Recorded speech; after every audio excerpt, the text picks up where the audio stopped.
الحمد لله رب العالمين والصلاة والسلام على أشرف الأنبياء والمرسلين نحمده ونستعين ونستغفره فإن أصدق الحديث كتاب الله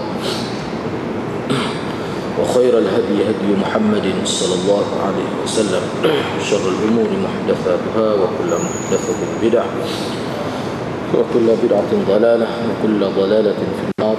قال رب اشرح لي صدري ويسر لي أمري واحلل عقدة من لساني يفقه قولي. Alhamdulillah, bersyukur kehadrat Allah Subhanahu wa taala kerana dengan izin Allah dapat bersama pada malam ini. InsyaAllah pada malam ini kita nak bincang lagi hadis yang ke-34. Itu hadis yang diriwayatkan daripada Abi Sa'id Al-Khudri, iaitu hadis yang membicarakan tentang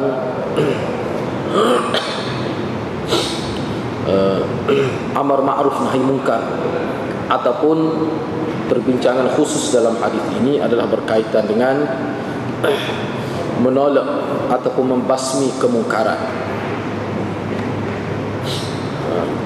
An Abi Sa'id Al-Khudri radhiyallahu anhu qala sami'tu Rasulullah sallallahu alaihi wasallam yaqul man ra'a minkum munkara falyughayyirhu bi yadihi fa in lam yastati' fa bi lisanihi fa in lam yastati' fa bi qalbihi wa dhalika adhafu al-iman, rawahu Muslim.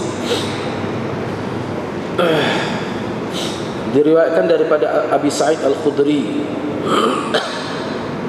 radhiyallahu anhu, kata beliau,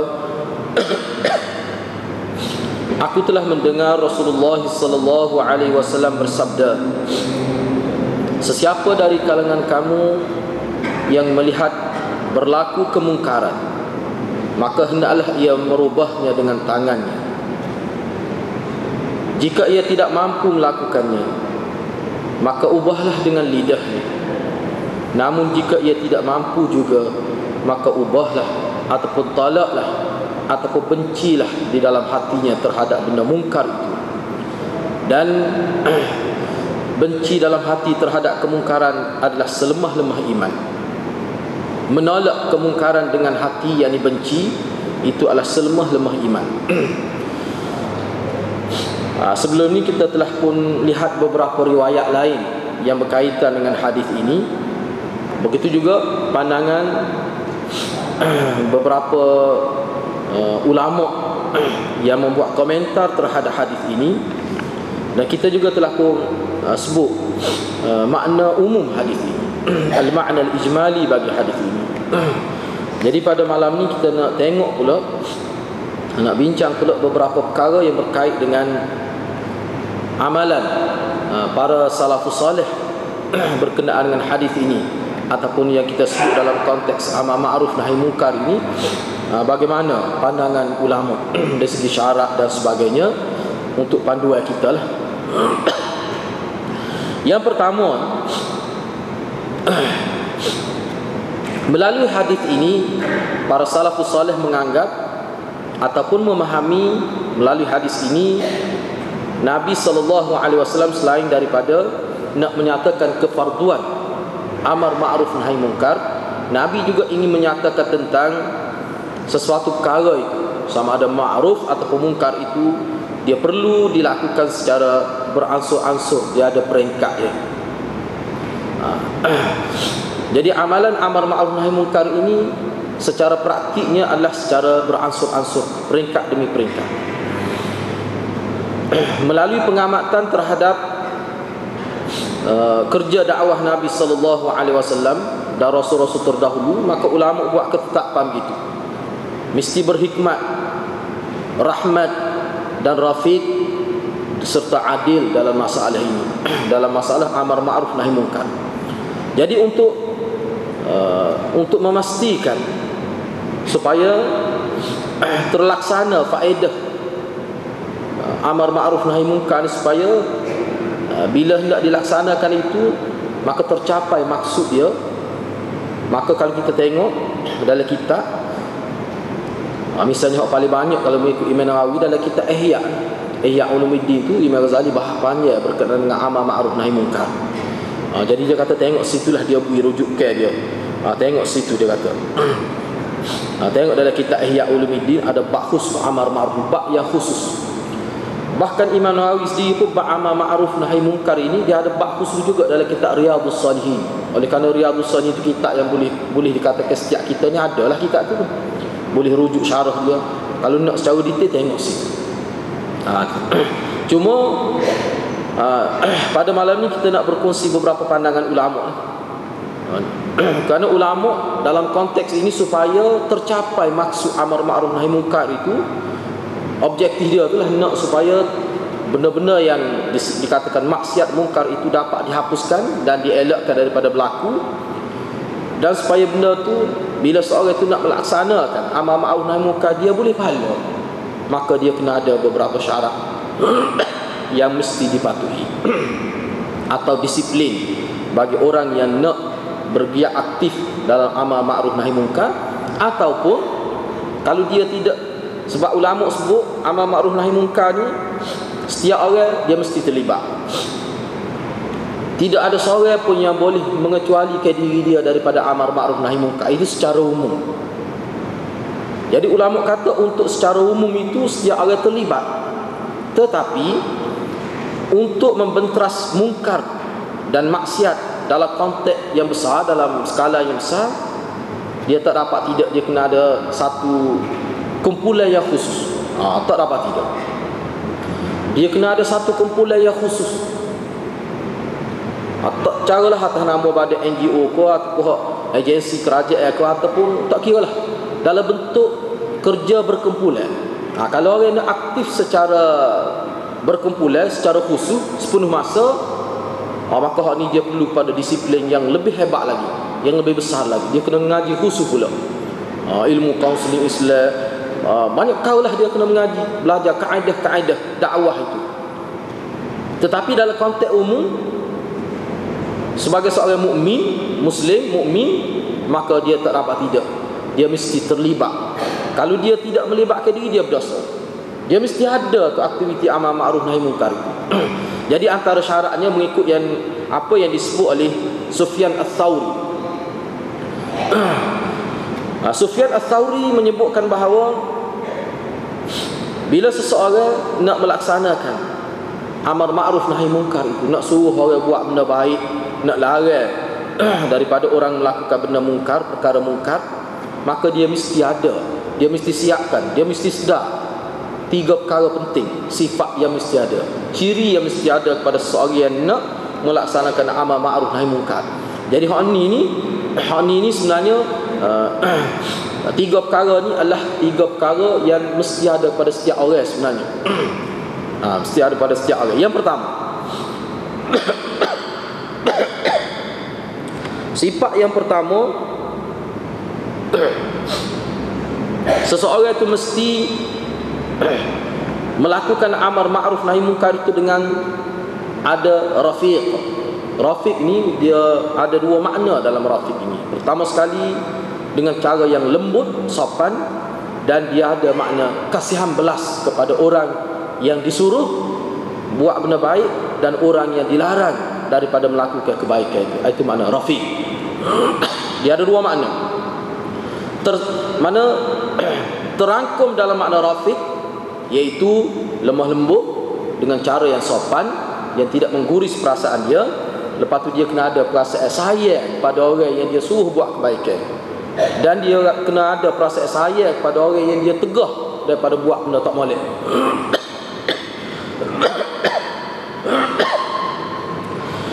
Misalnya ada seseorang itu tidak sembahyang, katakanlah tidak menunaikan salat. Jadi bila kita nak suruh dia melaksanakan salat, kita nak memperingatkan dia supaya jangan tinggal salat, maka terlebih dahulu dia kena ada perasaan sayang pada orang itu.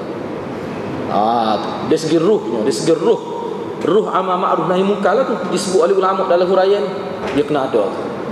Kalau sekiranya seseorang itu ketika dia suruh orang buat benda baik atau larang daripada buat benda munkar, tak ada perasaan itu, hasil dia tidak akan tercapai. Dia tidak akan dapat hasil yang positif. Sebabnya nilai manusia bila dia sayang kepada orang itu, usaha dia Dia lain, dia tidak sama dengan orang suruh juga, tetapi dia tidak sayang kepada orang itu. Dia marah sebab saya benci, dia larang dan dia benci kepada orang itu. Dia tidak sama kesan dia dengan seseorang yang larang orang buat benda jahat, tapi dia sayang kepada orang itu. Dia kesan itu lain. Yang kedua, sebab banyak juga kita nak sebut ni, saya sebut reka-reka. Sifat yang kedua, seseorang yang disebut sebagai al-amir bil ma'ruf wan nahi 'anil munkar, itu dia mesti adil dalam aktiviti amalan dia. Amar ma'ruf nahi munkar dia mesti adil. Adil dengan erti mana seimbang. Dalam huraiannya disebut adil ni, maksudnya bila dia nak suruh seorang tu buat benda baik, dia kena mengambil kira maruah orang tu. Tu dalam huraian. Mana adil? Seperti yang berlaku pada Ibnu Abbas. Ada satu cerita dalam satu riwayat disebut Ibnu Abbas ni pernah ada seseorang di zaman dia selepas zaman Nabi SAW, disebut rijal. Ada seseorang pergi jumpa Ibnu Abbas. Dia kata, apa pandangan tuan? Saya nak melaksanakan amar ma'ruf nahi munkar kepada pemimpin ini. Dia sebutlah dalam hadis itu, dalam riwayat itu tak sebut pemimpin mana, tapi seorang sultan. Bagaimana pandangan tuan? Dia tanya Abdullah ibn Abbas. Abdullah ibn Abbas kata, boleh tu, tetapi kena ingat, kena jaga disiplin. Janganlah dalam proses kita tegur dia tu menyebabkan dia tu jadi terfitnah, dia jatuh maruah dia. Tu kena jaga, kata Abdullah ibn Abbas. Mana kita nak tegur pemimpin ni, jangan wisapa jatuh maruah dia. Jangan. Sebab kuku mana pemimpin ni, dia boleh naik jadi pemimpin, kuku mana pun dia ada kelebihan, kuku mana pun. Tidak, perkara itu tidak menafikan kekurangan dia. Kekurangan itu memang ada. Sebab tu kita boleh tegur manusia kan. Tapi Abdullah ibn Abbas kata, jangan sampai terfitnah dia, tercabar kredibiliti dia, tercabar maruah dia. Jangan buat gitu. Sebab dia pemimpin ni, watak dia tu watak dia tu lain. Dia tidak super individu, tidak. Kata Ibn Abbas. Orang itu tanya lagi, tetapi kalau pemimpin itu suruh kita buat benda maksiat, menganjurkan kepada maksiat, apa tindakan kita pula? Ibn Abbas kata, kalau dia tentu benda dia suruh tu tentu maksiat, tak ada khilaf. Sebab tu ulama bahas pula, hak kita nak tegur orang ni, kita kena klasifikasi. Kalau benda khilaf, lagu mana cara kita nak tegur dia. Kalau benda tu mujma' alaih, benda ijma', lagu mana kita nak tegur dia. Dia tak serupa tu. Kalau benda ijma' sebab langgar ijma' ni, boleh jadi kafir, boleh rosak akidah. Kalau benda ijma' menafikan terlanggar tu, tak kena raya, bahaya. Tak kena raya lah. Takut menafikan benda yang ijma' tu, boleh jadi rosak. Tapi kalau benda tu khilaf, tu dia kena layak cara khilaf. Sekadar bui pandangnya. Jadi benda khilaf ni dia ada sifat dia lah. Dia ada sifat dia. Benda khilaf ni mana benda yang ada asal dia ni, cuma pemahaman itu berbeza. Kalau benda tak ada asal langsung, kita tak boleh nak panggil khilaf. Kalau kita nak panggil khilaf, itu khilaf di kalangan kita lah, tidak khilaf di kalangan ulama. Setengah-setengah masalah tu tak ada bahas dalam kitab. Kalau benda lagu tu, apa khilaf di ala kita, bukan khilaf di ala Islam tu. Jadi benda tu kita kena perhati molek. Baik, jadi kena adil. Kena adil. Maksud adil ni juga ulama bahas antaranya bila, sebab dia berkait dengan orang. Kita nak tegur dia tu, janganlah depan orang misalnya, siapa menjatuhkan maruah dia, walaupun dia tu tidak pemimpin, dia tu orang biasa, tetapi tetap dia ada perasaan malu tu. Benda tu kena jaga. Kalau kita tak jaga tu, ulama kata tak boleh pahala kita tegur orang. Tak boleh pahala. Siapa menjatuhkan maruah dia, akhir sekali banyak kebaikan dia orang jadi tak nampak. Sebab apa? Sebab sudah jatuh dah maruah dia. Kalau dia tu pemimpin, kalau dia tu imam, dia salah. Tu imam pun manusia seperti kita lah juganya. Yang boleh salah. Kalau nak tegur, dia ada kaedah dia, dia ada cara dia. Kadang-kadang tegur, suruh orang lain tegur, itu lebih baik. Itulah manusia paling layak pegang agama, sebab dia ada akal. Benda tu manusia boleh fikir cara tu. Manusia boleh fikir. Sebab tu asas yang diletak oleh Sufyan Tsauri tu, kita kena ada niat nak baik, sayang pada orang. Bila sayang pada orang, apakah orang yang kita sayang, kita sanggup jatuhkan maruah dia. Misalnya ayah kita, teruk sama mana pun kita duduk kat dia, tak tahu, tak kecek. Teruk sama mana ayah kita pun, kita tak kata gabuh, sekih kita sayang. Jadi kita kena sayang kepada orang yang kita nak tegur ni. Barulah akan timbul perasaan nak jaga maruah dia, bertindak pun jadi betul kesal daripada saya. Maknanya Sufyan Tsauri ni buat kenyataan ni bukan sepatah lalu mikir ni. Mana hasil daripada kajian. Sebab tu dalam huraian dia ni, setelah dia tengok cara Nabi, cara sahabat, cara salafus soleh, dia buat kajian, dia buat tubik. Ni hasil daripada analisa dia daripada fenomena dakwah Nabi sallallahu alaihi wasallam. Termasuk dalam adil ni juga, mana kita nak tegur dia tu, kita kena tengok dia tu lagu mana, kena tahu. Misalnya sebagai contoh ni, saya sebut contoh sebab ni masalah berat apa gitu, masalah aurat kita kata. Ada masjid boleh sebab beberapa orang perdana tak sebut, kita sebut sini lah. Jadi misalnya bab aurat, setengah-setengah orang tu memang generasi dia tak pernah pun tutup aurat. Dia lahir dalam keadaan tak tutup aurat. Bukan sekadar tak tutup aurat teruk dalam makan. Jadi bila kita nak berhadapan dengan perempuan ataupun lelaki yang begini keadaan dia, background dia, latar belakang dia tu, dia kena berhati-hati. Dia kena berhati-hati. Kadang-kadang orang ni dengan sebab kita tegur dia boleh jauh daripada agama. Kau jauh. Satu yang bimbang. Mana kena pasti juga manusia ni. Kalau dia anak tunggu anak ustaz, kita boleh kerah sikit. Tapi kalau dia ni dalam keadaan yang kita kena pasti dia tu sebagai manusia yang jauh daripada agama, dia kena tak boleh buat terbalah, tak terlalu.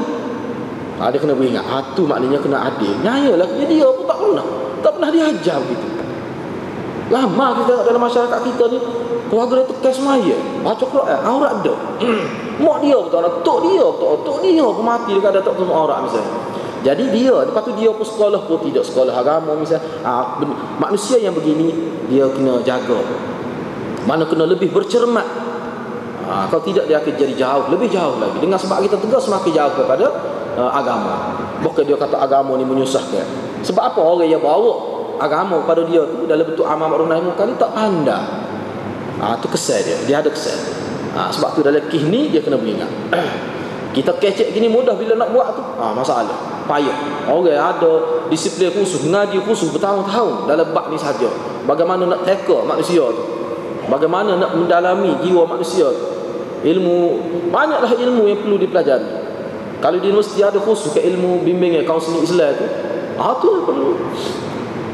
Sebab kesalahan itu dalam ruang syariat. Kalau ruang akidah dia ada kaedah lain pula. Ini dalam bab syariat, dalam bab kehidupan. Yang ketiga, seseorang yang nak melaksanakan amar ma'ruf nahi munkar itu, dia mesti tahu. Dia mesti tahu. Dia mesti faham. Jelas kepada dia kedudukan hukum sesuatu yang dia nak perintah supaya orang buat, dia kena tahu.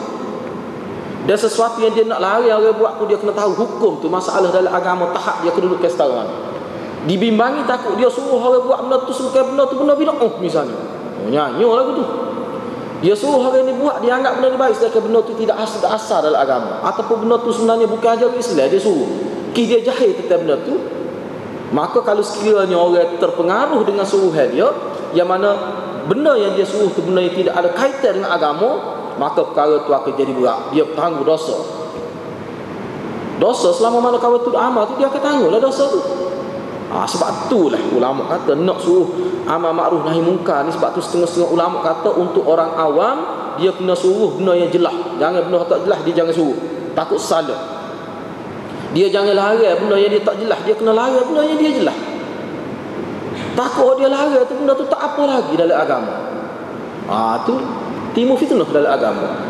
Dia suruh orang buat benda tu benda yang tidak ada asal dalam agama, benda yang bercanggah dengan agama, bahkan ajaran lain, ajaran Kristian benda tu, ajaran Syiah benda tu, ajaran dia kata, ajaran Yahudi benda tu. Takut jadi gitu. Lagu tu nyanyi.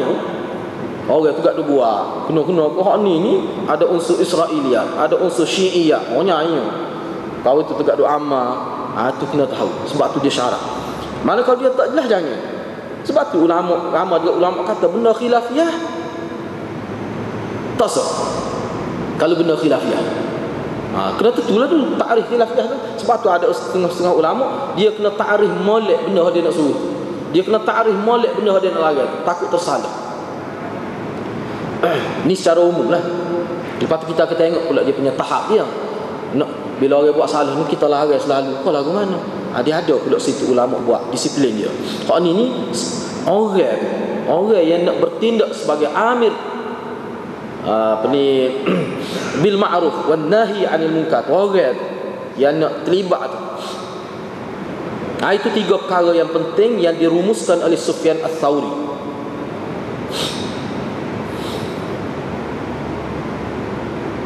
Kata Imam Ahmad ada hulah hadis ni. Imam Ahmad ni pun ada juga dia mengulas hadis ini, cuma dia sebut secara umum. Dia kata adalah persamaan dengan Sufyan Ats-Tsauri itu. Kata Imam Ahmad Ibn Hanbal, dia kata seseorang yang nak bertindak sebagai amar ma'ruf nahi munkar ni lah, nak laksanakan amar ma'ruf nahi munkar ni, dia mesti dalam konteks suruh tu dia ada perasaan sayang, dia ada perasaan kasih pada orang itu. Dia kena merendah diri kepada orang itu. Bila kita nak suruh orang ni, kita kena sayang dan kita kena jangan tunjuk besar diri depan dia. Jangan tunjuk sombong depan dia. Jangan tunjuk ego depan dia. Kata Imam Ahmad, kita kena letak kita ni khuduk. Khuduk ni maknanya penampilan zahir kita ni mesti nampak seorang yang sopan santun lah. Seorang yang tidak nampak ego, tidak nampak kata-kata tidak nampak bering lah. Dia segi khuduk. Khuduk tu maksud gitu. Kita suruh dengan cara, dengan bahasa yang menampakkan kesopanan kita. Bukan nampak besar diri, mentaka dia salah, kita betul kat kita tegur dia dengan nampak buka dada, kita kata tak boleh lah gitu. Kata Imam Ahmad. Sebab dia kata kebaikan dia ada. Kalau kita boleh buat gitu, orang manusia ni kalau kita tegur tu kena cara. Kalau kita tegur tu katalah benar, kita tegur benar sangat sensitif.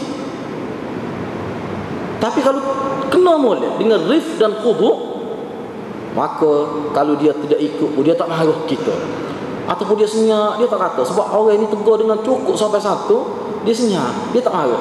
Dia kata kalau orang berada dalam orang yang kita tegur tu berada dalam keadaan itu, sebenarnya orang tu dia sudah menolong diri dia sendiri. Orang lagu ni bila dia beri tumpuan, dia tidak marah kita, maka sebenarnya kejayaan pertama untuk kita. Dia klik orang lagu ni, kata Imam Ahmad, dia klik, dia kenang, dia mikir.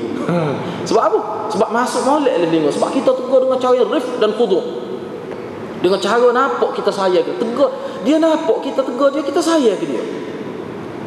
Dengan raut wajah kita, dengan bahasa kita guna, dengan tubuh kita, gerak tubuh kita, apa kita nampak, dia nampak orang ni memang ikhlas tegur dia. Kalau dia tak terima pun dia senyap. Orang lagu ni, dia klik rumah nak tidur, dia akan memikir kok kita tegur tadi. Tapi kalau kita tegur tu tak kena cara, depan orang, depan bini dia, depan rakyat dia lah, maksud depan bini dia ni, depan anak dia, tu dia naik meta. Kalau pun kita tegur tu betul pun, kalau tak kena kaya naik meta, dia mahu kita balik meta, dia mahu. Orang lagu ni dia sebenarnya tak dengar pun apa yang kita tegur dia. Ini kata Imam Ahmad. Ini nak ayatnya seni dia. Imam Ahmad nak sebut ni seni halus yang kita perlu guna semasa kita nak tegur seseorang. Khususnya kalau orang tu mempunyai kedudukan, dia perlu kaedah yang khusus. Sebab nak dakwah orang dia tak serupa. Kita tegur anak kita lain, kita tegur mak kita lain, kita tegur ayah kita lain, tegur pemimpin ni lain. Dia ada cara dia. Benda tu dia tak serupa. Tegur tu email lain, tegur tu bila lain, tegur dia tak serupa. Jangan kita buat serupa. Dia gini, kalau dari segi falsafah manusia, kalau kita baca falsafah manusia, Allah buat pada kita ni banyak benda tak sama dalam kehidupan kita. Tengok bila kita kecek depan ayah kita lagu mana, kecek dengan anak kita lagu mana, kecek dengan isteri kita, dia tak serupa. Banyaklah benda tak serupa. Pakaian tak serupa, saya kasut banyak tak serupa. Jadi tak pelik kalau tak serupa kita bertindak dia, tak pelik. Memang hidup manusia memang tak serupa tu buat. Dalam banyak-banyak tak serupa ada. Serupa ke dia? Akidah tu kena serupa. Tapi dalam benda-benda tadi tak apa. Jadi sebenarnya tak serupa tu mengajar manusia jadi cerdik lah. Jadi cerdik. Bagaimana dia nak bertindak dalam keadaan tidak sama. Ketika ni dia bertindak gini, ketika ni dia bertindak gini. Jadi benda tu tak pelik lah kalau dalam bab ni pun. Dia kena sedar manusia tu begitu. Dia tak sama manusia ni. Manusia makhluk Tuhan yang paling pelik. Jadi tak boleh buat kita buat serupa, kita tak boleh. Bahasa pun lain kita guna. Kita takut kita tengok adik-beradik ayah kita kecek akumu, kita nak kecek begitu juga dengan ayah kita. Tak boleh. Ayah kita nampak dawa kita dia kecek akumu, tak apa dia sama tarah dia, boleh lah. Tapi kita nak kecek nampak dawa kita aku, nak kecek dengan ayah kita aku, tak boleh. Orang panggil biadab lah begitu. Dia ada tahap-tahap dia. Jadi benda tu kita kena faham lah, sebab tu ulama bincang benda ni secara serius dalam kitab ni. Ada sebahagian ulama dia kata hak tadi, kalau hak Sufyan Tsauri sebut tadi dari sudut orang yang nak melaksanakan amar ma'ruf nahi munkar. Baik, sekarang ni kita nak bincang pula, setengah ulama dia bincang pula dalam konteks amar ma'ruf nahi munkar ini, dia ada beberapa tahap dia, peringkat yang perlu kita guna. Kita bila kita nak tegur orang ni, dia ada banyak peringkat. 5 peringkat disenaraikan oleh sebahagian ulama. Hal ni disebut oleh Ibnu Qudamah dalam kitab dia Mukhtasarul Minhaj. Muka surat 122 dia sebut. Dia kata yang pertama, antara peringkat yang pertama, bila kita nak melaksanakan amar ma'ruf nahi munkar, pertama sekali at-ta'rif. Ta'rif ni maksudnya kita kena definisi, kita jelas molek dulu kepada orang. Kena perjelas dulu.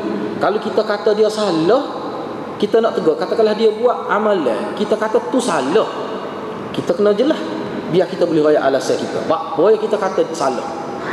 Kenapa kita tegur dia? Sebab dia salah, dia telah tersilap, dia telah melaksanakan benda maksiat, benda mungkar. Apa alasan kita? Kita kena raya dia tu. Tak kena buat gini sebabnya gini. Tu kita kena jelas. Memang kita kena jelas. Itu maknanya proses yang pertama. Takut dia tanya kita, apa salah? Bahasa tak betul. Apa bahasa tak betul? Kita tak boleh nak royak, tu masalah. Biar kita boleh royak. Yang kedua, nasihat kita tu yang kita guna tu, bila kita guna percakapan kita dengan dia, mestilah dengan kalam yang lembut. Rafiq tadi, kalam yang lembut.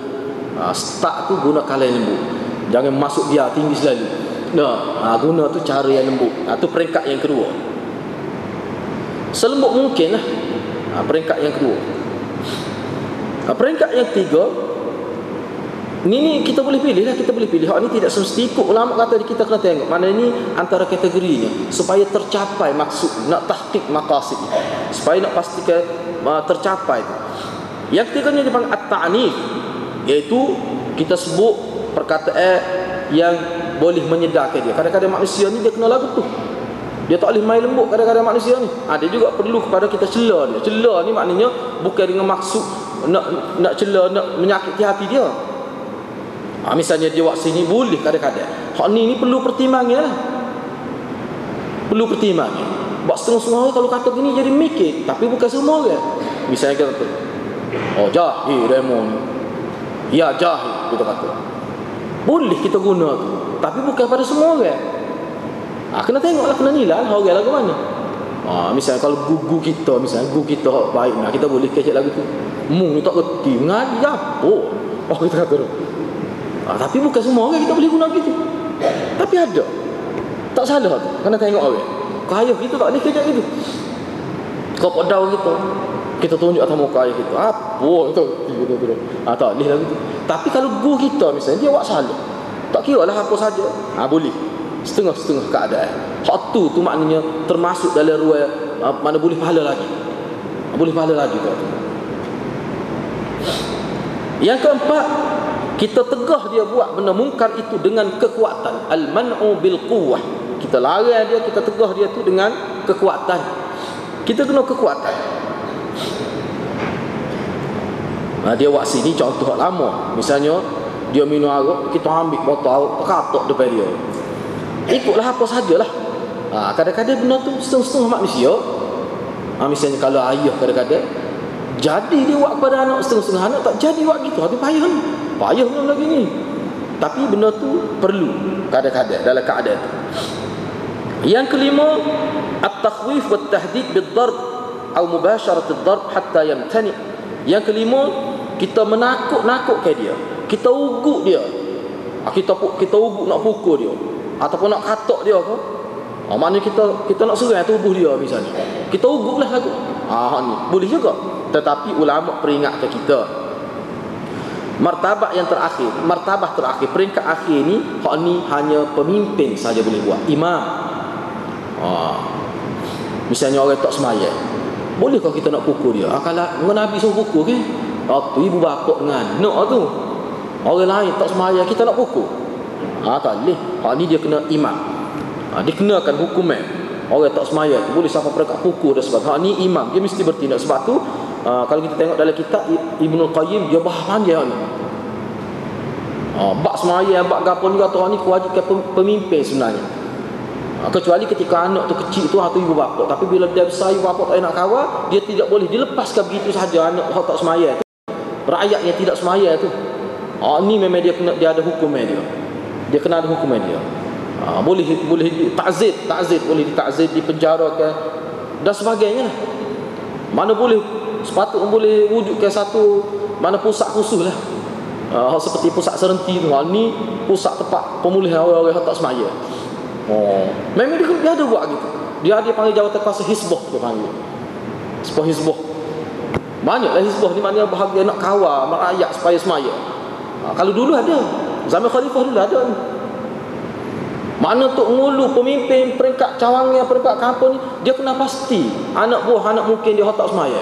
Hak tu dia panggil kaunseling. Kalau tak lesar juga dia angkat kepada pemerintah, akhir sekali di penjara pun ada. Sebab kalau ramai rakyat tak semaya, tak berkat negeri. Tak berkat negeri. Kalau rakyat pemimpin juh setengah mana. Tu. Kalau pemimpin pula tak semaya, nyanyi rakyat. Bukan sekat rakyat yang tak semaya, pemimpin pun tak semaya misalnya. Ni nyanyi balik kita lah. Jadi benda-benda gini dia ada khusus. Kalau dulu, kalau kita tengok dalam sejarah, khalifah ni dia ada khusus. Dia panggil jawatan kuasa tu, dia nak kawal benda-benda gini. Sebab semaya ni kira benda rukun agama.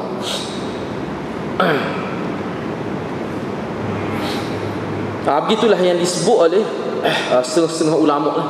Dia sebut gitu. Ada juga ulama kata tak banyak syarat. Dia kata kalau orang, ada setengah ulama kata beberapa syarat. Misalnya seseorang yang nak tegur ni, dia mesti seorang yang sudah cukup umur untuk dia boleh pahala tu. Untuk boleh pahala tu cukup umur, balik dia tegur. Lepas tu dia kena tahu hak dia tegur tu apa, hak ni biasa. Boleh kata hak ni tak ada khilaf lah. Tak ada khilaf ni. Tu. Bahawa seseorang itu akan boleh pahala, maknanya syarat dia kena cukup umur, balik. Lepas tu dia kena tahu hak dia tegur tu jelas, benda mungkar ataupun benda ma'ruf, dia kena jelas lah tu. Ni dua perkara ni boleh dikatakan sini dia sebut ni tak ada khilaf. Semua ulama kata begitu. Ada lebat. Namun Ibnu Qudamah dia ada buat kenyataan dia sendiri. Ni kita nak berkongsi pandangan ulama lah, kita boleh tengok. Dia kata seseorang yang nak bertindak sebagai al-amir bil ma'ruf wan nahi 'anil munkar tu, nak cegah orang buat benda munkar, nak suruh buat benda baik tu, dia kena ada beberapa perkara. Pertama sekali dia kata dia kena tahulah. Sebab tu saya kata benda ni tak ada khilaf. Dia kena tahu, yang pertama sekali dia kena tahu benda dia nak suruh tu kedudukan dalam agama ni macam mana. Benda yang dia nak larang tu kedudukan tu macam mana. Takut dia larang benda tu masih dalam ruang syarak lagi. Orang tak langgar pun syarak, tapi dia larang dah. Kerana dia jahil, tak boleh. Kalau lagu tu boleh jadi fitnah, tak boleh pahala, boleh dosa pula tak kena gaya. Yang kedua, seseorang itu dia mesti warak dan elok akhlaknya. Orang yang nak melakukan amal ma'ruf nahi munkar ni Ibnu Qudamah sebut ni, orang yang kita nak latih hak khususnya khusus. Saat ni kan saya sebut dua. Hak secara umum semua orang terlibat. Ni hak orang panggil, hak pegang, kita kata satu peranan yang khusus. Misalnya pencegah maksiat misalnya. Kalau pak kita ni ada nama pencegah maksiat. Hak ni hijab khusus ni. Ni dia ada kebenaran dari segi undang-undang. Dia tu kena juruh. Tak boleh cari hak tak juruh lagu tu. Dia jadi rosak badan. Orang tulis dia pun tak lalu. Dia sendiri pun tak juruh dah. Lepas tu macam mana dia nak pegang peranan tu sebagai ahli jawatan ataupun anggota pencegah maksiat. Dia sendiri pun buat maksiat ahli-ahli. Sebab tu Ibnu Qudamah kata tak boleh. Seseorang tu makna kita kena cek juruh nak. Kalau boleh kena siasat dulu, dia kata. Orang ni lagu mana semaya dia. Dia dengan ibu bapa dia lagu mana. Kena cek dulu. Sebab apa? Nak mengelak daripada berlaku kepincangan tu. Nak mengelak daripada berlaku kepincangan itu. Jadi hak ni tak ada interview atas di meja ni, tak ada ni. Kita nak interview seorang tu, nak ambil penjaga masa dak, kena siasat dulu. Ambil masa sikit siasat, tanya khabar lagu mana dia tu, setara mana solat dia misalnya. Ini sebab tu dia kena ada satu jawatan hisbah nak menentukan orang ni.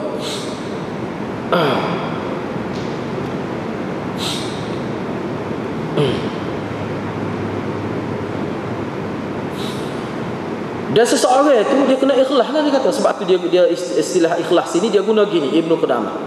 Seseorang tu dia tak boleh dalam rangka dia nak melaksanakan amal ma'ruf nahi munkar, dia tak boleh ada keinginan dalam diri dia nak supaya orang puji dia, nak bermuka-muka buat gini, nak suruh. Tak boleh, dia tak boleh. Sebab apa? Sebab kadang-kadang amal ma'ruf nahi munkar menyebabkan jadi terbunuh kadang-kadang orang itu, tercedera orang itu. Tak padahlah dengan terbunuh, dengan tercedera tak boleh pahala pula. Lepas tu dia tidak ada berkat macam-macam. Lepas tu tadi arif, rafiq tadi arif, dia kena ada perasaan sayang kepada orang yang dia suruh, sayang pada orang yang dia larang daripada buat benda mungkar itu. Begitu yang disebut oleh Ibnu Qudamah. Sebab tu saya kata dia ada dekat maksud dia tu. Profesor Muhammad Qutub pun ada buat kenyataan juga dalam kitab dia Qabasat Minar Rasul. Dia ada setuh juga benda ni. Kita nak tengok pandangan dia lah. Jadi Profesor Muhammad Qutub dia telah menegaskan, membuat satu ketegasan. Dia ni penulis ni Muhammad Qutub ni, penulis besar ni Muhammad Qutub ni.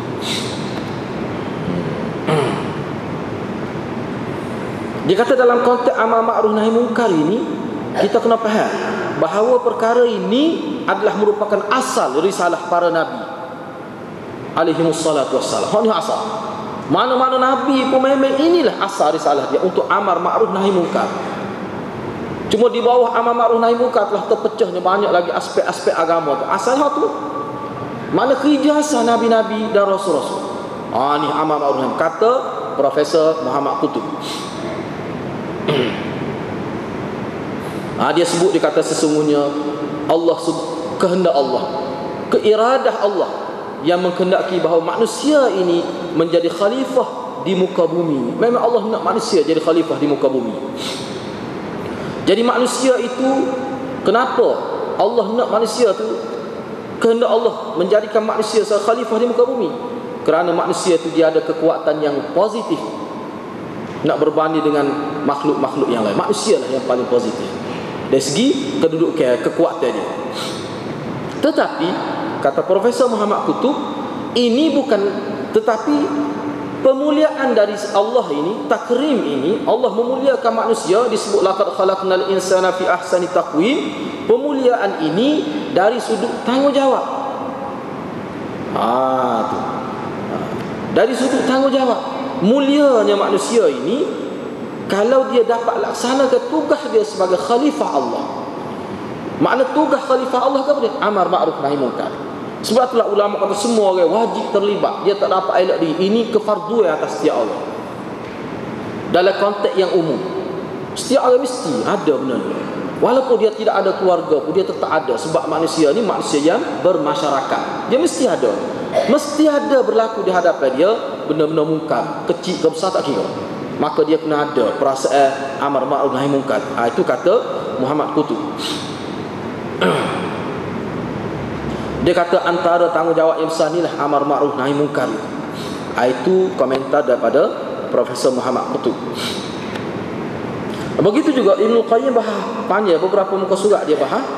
Dia kata sebenarnya kesemua apa ni kita kata kekuasaan Islam, bila orang panggil kuasa Islam, Nabi duduk di Mekah tak ada kuasa, bila duduk di Madinah ada kuasa. Selepas tu kuasa yang dipunyai oleh pemimpin-pemimpin umat Islam itu, maqasid dia apa? Semuanya maqasid dia adalah amar ma'ruf nahi munkar. Dia pergi situ belakang hakikatnya. Dia simpulkan begitu. Itu kata Ibnu Qayyim rahimahullah.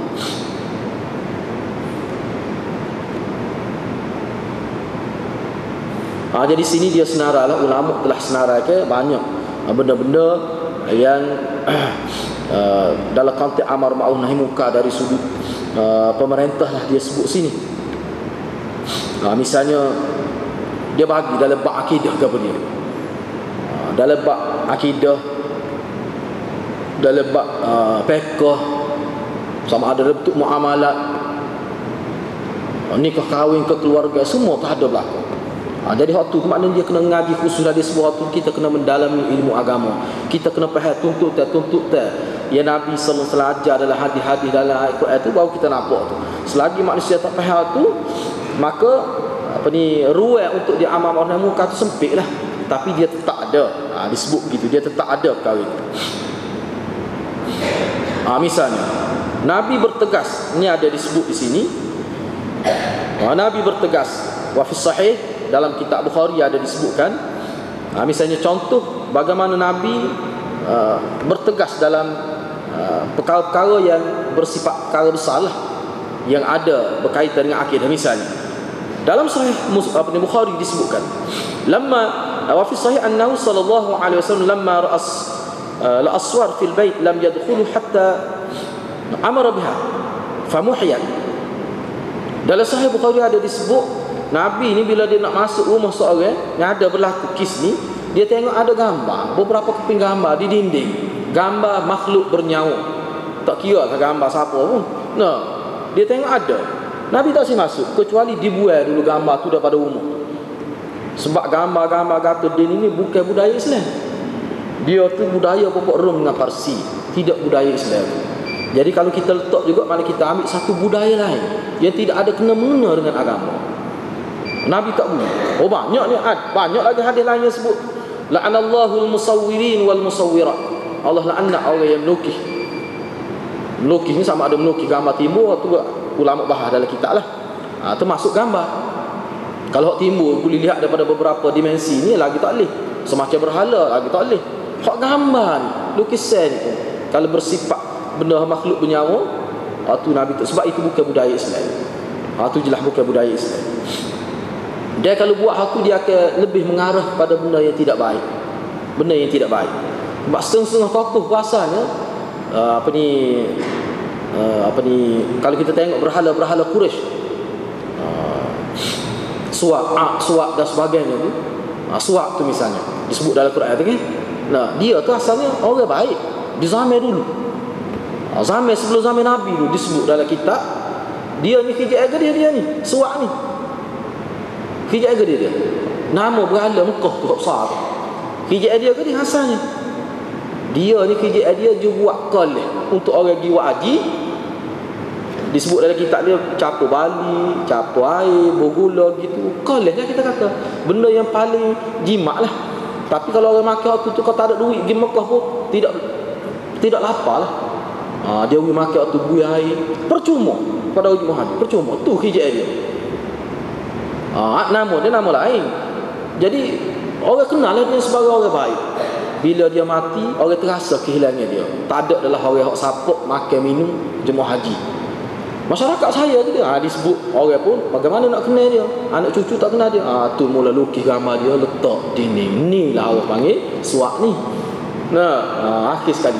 Tetapi semua petokoh ni bila berlalu daripada generasi ke satu generasi, dia semakin hebat. Dia rasa ke tokoh ni semakin jauh daripada tokoh tu, semakin hebat.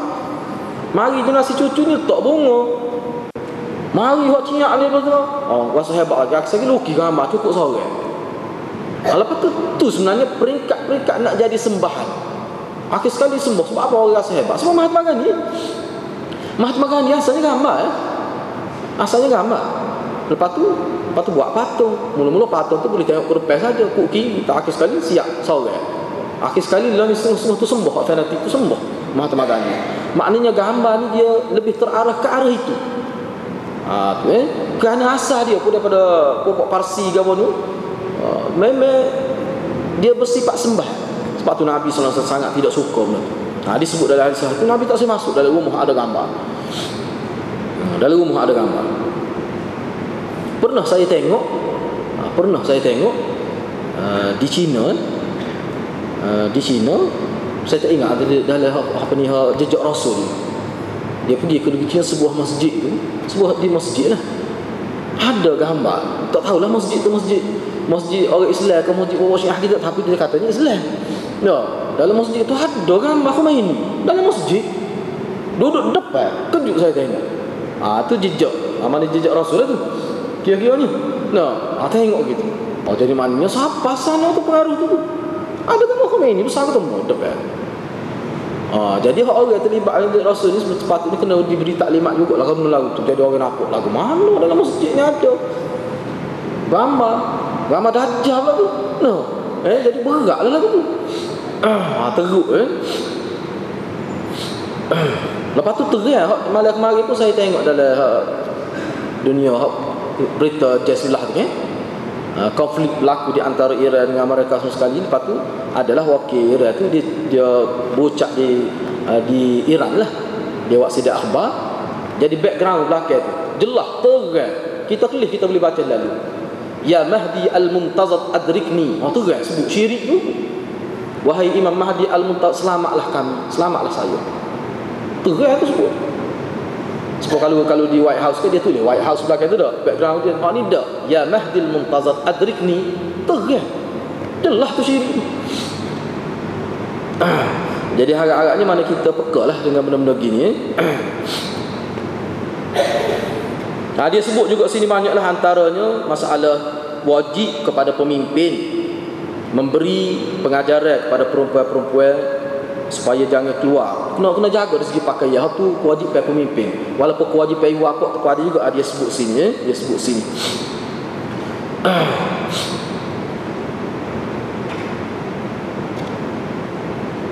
Ada juga disebutkan, hak ni molek juga ni kenyataan yang baik. Ini pernah disebut dalam Majallatul Hadarah, majalah tamadun Islam.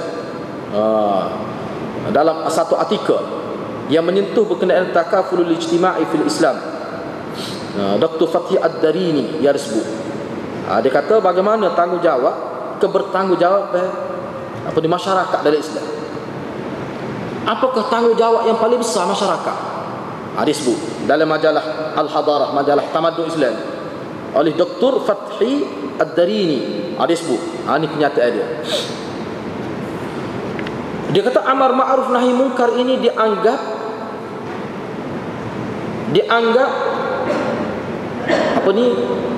sejelas-jelas perkara yang paling jelas sebenarnya, syiar yang paling jelas yang menggambarkan masyarakat yang bertanggungjawab. Masyarakat yang bertanggungjawab dia nyata, dia jelas pada sejauh mana anggota masyarakat itu ada unsur amar ma'ruf nahi munkar. Jadi kerajaan wajib nilai kualiti rakyat dia dari sudut tu. Jangan kerajaan nilai rakyat dia dari sudut berapa mana pendapatan rakyat dia sebulan bulan, purata pendapatan. Jangan nilai hal tu saja. Dia kena nilai juga mentaliti masyarakat dari sudut amar ma'ruf nahi munkar. Kerana Islam hak tu yang paling azhar, yang paling menonjol sebenarnya. Syiar yang paling tinggi hak tu. Jadi dia kata ulama telah tulis banyak kitab ni nak bincang aspek-aspek ni, aspek amar ma'ruf nahi munkar. Antara dia disebut sesungguhnya amar ma'ruf nahi munkar ini antara ciri-ciri khusus umat yang bertanggungjawab sesuai dengan tuntutan keimanan mereka. Jadi amar ma'ruf nahi munkar ini merupakan ciri yang khusus, salah satu ciri yang paling kehadapan untuk sebuah masyarakat yang bertanggungjawab sesuai dengan tuntutan keimanan mereka itu. Jadi dia kaitkan dengan hadis ni. Yang menarik, dia kaitkan dengan hadis. Jadi dalam hadis ni sebut sekurang-kurang selemah-lemah iman al-inkar al-qalbi.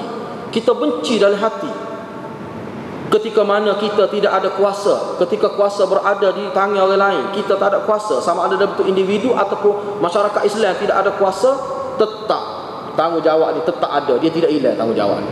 Tetap ada. Katakanlah kita tak ada negara, umat Islam tak ada negara, umat Islam hidup sebagai manusia yang merempat, tetap dia ada juga tanggungjawab ni. Iaitu dia ingkar al-inkarul qalbi ni, benci dengan hati terhadap maksiat benda mungkar ni. Kerana dia kata selagi ada hak ni, masyarakat itu akan ada nilai. Dia bila ada hak ni, masyarakat itu akan melahirkan, membuahkan hasil yang baik kukuk mana pun. Mana masyarakat Islam ni kalau dia tertindas setara mana, dia tidak ada kuasa yang memerintah pun, jiwa dia hidup. Jiwa dia hidup, jiwa dia tidak mati. Dia masih lagi umat Islam yang bertanggungjawab, masih ada lagi mana kuasa itu. Namun sekiranya tidak nyata dalam masyarakat Islam, tidak menonjol amar ma'ruf nahi munkar, maka Masyarakat itu walaupun hebat dari segi pembangunan fizikal, boleh memerintah, tetapi la qimatalah. Sebenarnya masyarakat itu tidak ada nilai di sisi Allah Subhanahu wa taala. Kenapa? Karena masyarakat dia itu tidak boleh mewujudkan kebertanggungjawaban dari segi bermasyarakat. Sebenarnya hak ni hak paling besar ni. Kata Dr. Fathi Darini, hak ni hak paling besar. Kata Muhammad Qutb lagi, dia sebut dalam majalah yang sama, dia buat komentar juga berkenaan dengan hadis ni. Kata Muhammad Qutb, masyarakat yang ada nilai nasihat menasihati sesama mereka untuk melakukan kebaikan, dan masyarakat yang ada nilai dalam diri mereka untuk melarang manusia melakukan mungkar, itulah dia masyarakat yang mempunyai ikatan sosial yang kuat. Kata Muhammad Qutb. Adapun masyarakat yang membiarkan kemungkaran berlaku, mereka tidak melibatkan diri dalam amar ma'ruf nahi mungkar, bahkan mereka lebih suka membiarkan orang lain mengambil tugas amar ma'ruf nahi mungkar, itu dia masyarakat yang sedang menurun, menjunam, jatuh ke tahap yang serendah-rendahnya. Ini kata Muhammad Qutb dalam Majallatul Hadarah, majalah tamadun Islam lah kira-kira ni. Dia sebut gitu. Maknanya beratlah benda ni benda ni berat. Jadi kita ni kita kena tengoklah sejauh mana kedudukan kita dalam masyarakat ni. Kalau benda ni lillah, maka kita sedang menuju ke arah kehancuran. Itu yang diisyaratkan oleh Muhammad Qutb. Yang terakhir